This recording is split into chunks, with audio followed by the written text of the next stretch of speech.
ಆಭರಣ ಪ್ರಿಯರಿಗೆ ಶಾಕ್ ಮೇಲೆ ಶಾಕ್ ಎದುರಾಗ್ತಾ ಇದೆ. ಹಾವು ಏಣಿ ಆಟ ಆಡ್ತಾ ಇದೆ ಚಿನ್ನ ಬೆಳ್ಳಿ. ನಿರಂತರ ಇಳಿಕೆ ಬಳಿಕ ರೇಟ್ ಜಂಪ್ ಆಗ್ತಾ ಇರುವಂಥದ್ದು. ಮತ್ತೆ ಒಂದು ವಾರದಿಂದ ಚಿನ್ನ ಬೆಳ್ಳಿಯ ದರ ಏರಿಳಿತವನ್ನ ಕಾಣ್ತಾ ಇದೆ. ಹಾವು ಏಣಿ ಆಟ ಆಡ್ತಾ ಇದೆಯಾ ಚಿನ್ನ ಬೆಳ್ಳಿ ದರ ಅಂತ ಹೇಳ್ಬಿಟ್ಟು, ಬಿಕಾಸ್ ಸಿಕ್ಕಾಪಟ್ಟೆ ಕ್ರಾಶ್ ಆಗ್ತಾ ಇದೆ ದಿನದಿಂದ ದಿನಕ್ಕೆ ಚಿನ್ನ ಬೆಳ್ಳಿಯ ದರ ಅಂತಾನೆ ಹೇಳ್ಬೋದು. ಸಿಕ್ಕಾಪಟ್ಟೆ ಕನ್ಫ್ಯೂಷನ್ಸ್ ಕೂಡ ಈ ಹೂಡಿಕೆದಾರರಿಗೆ ಒಂದು ಕಡೆ ಗೊಂದಲಗಳು ಉಂಟಾಗತ್ತೆ.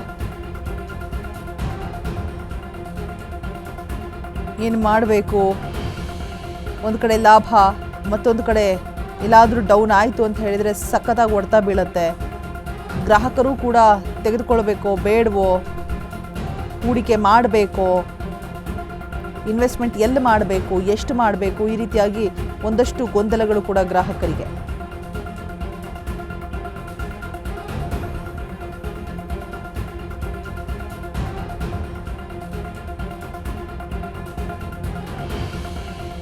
ಈ ರೀತಿ ಏರಿಕೆಯನ್ನು ಕಾಣ್ತಾ ಇರುವಂಥದ್ದು. ಮತ್ತು ಒಂದೇ ರೇಟ್ ಅಂತ ಹೇಳ್ಬಿಟ್ಟು ಫಿಕ್ಸ್ ಆಗ್ತಾ ಇಲ್ಲ. ದಿನೇ ದಿನೇ ಪ್ರೈಸಸಲ್ಲಿ ನಾವು ಡಿಫ್ರೆನ್ಸಸ್ಸನ್ನು ನೋಡ್ತಾ ಇದ್ದೀವಿ. ದಿಢೀರ್ ಏರಿಕೆಯನ್ನು ಕಾಣುವಂಥದ್ದು, ಇಳಿಕೆಯನ್ನು ಕಾಣುವಂಥದ್ದು, ಹೀಗೆ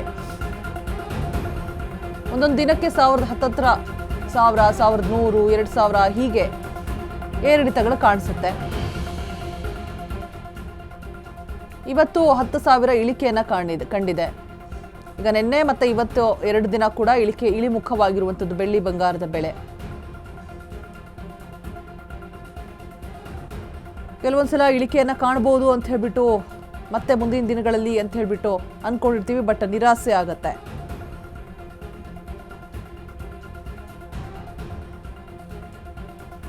ಒಂದು ಗ್ರಾಮ್ ಬೆಲೆ 16,189 ರೂಪಾಯಿ ಇತ್ತು. ನೆನ್ನೆಗೆ ಹೋಲಿಕೆ ಮಾಡಿದರೆ ಇಳಿಕೆ ಆಗಿರುವಂಥದ್ದು.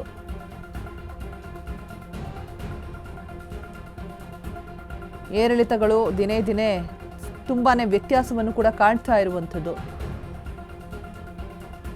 ವಿವಿಧ ನಗರಗಳಲ್ಲಿ ಒಂದೊಂದು ಬೆಲೆಯನ್ನು ಕಾಣಸಿಗಬಹುದು. ಇನ್ನು ಚಿನ್ನದ ಬೆಲೆ ಏರಿಕೆ ಕಂಡ್ರು, ಬೆಳ್ಳಿ ಬೆಲೆ ಮಾತ್ರ ಕೆಲವೊಮ್ಮೆ ಸ್ಥಿರವಾಗಿರುತ್ತೆ, ಕೆಲವೊಮ್ಮೆ ಅಲ್ಲೂ ಕೂಡ ಹಾವು ಏಣಿ ಆಟ ನೋಡ್ಬೋದು. ಒಂದು ಗ್ರಾಮ್ ಬೆಳ್ಳಿ ಬೆಲೆ 280 ರೂಪಾಯಿ ಆಗಿತ್ತು. 1000 ಗ್ರಾಮ್ ಬೆಳ್ಳಿಗೆ ಅಲ್ಲಿಗೆ 2,85,000 ರೂಪಾಯಿ ಆಗುತ್ತೆ.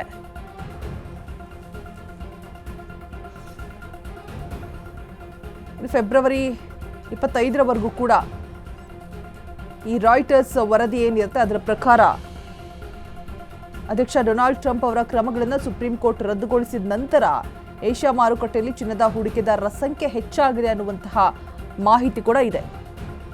ಸ್ಪಾಟ್ ಗೋಲ್ಡ್ ವಿವರ ನೋಡ್ತಾ ಹೋದಂತಹ ಸಂದರ್ಭದಲ್ಲಿ ಇನ್ನು ಜಾಗತಿಕ ಮಾರುಕಟ್ಟೆಯಲ್ಲಿ ಯಾವ ರೀತಿಯಾಗಿ ಏರಿಳಿತಗಳು ಕಾಣಿಸುತ್ತೆ, ಅದರ ಎಫೆಕ್ಟು ಇಲ್ಲೂ ಕೂಡ ತಟ್ಟತ್ತೆ. ಕೇಂದ್ರದ ಕೈಯಲ್ಲೂ ಏನಿರೋದಿಲ್ಲ. ಪ್ರಶ್ನೆ ಮಾಡಿದಂತಹ ಸಂದರ್ಭದಲ್ಲಿ ಹೇಗೆ ನಾವು ಇಷ್ಟೊಂದು ಚಿನ್ನ ಬೆಳ್ಳಿಯ ದರದಲ್ಲಿ ಏರಿಕೆಯನ್ನು ಕಂಡ್ರೆ ಹೇಗೆ ಪರ್ಚೇಸ್ ಮಾಡೋದಕ್ಕೆ ಸಾಧ್ಯ ಆಗತ್ತೆ ಅಂತ ಹೇಳ್ಬಿಟ್ಟು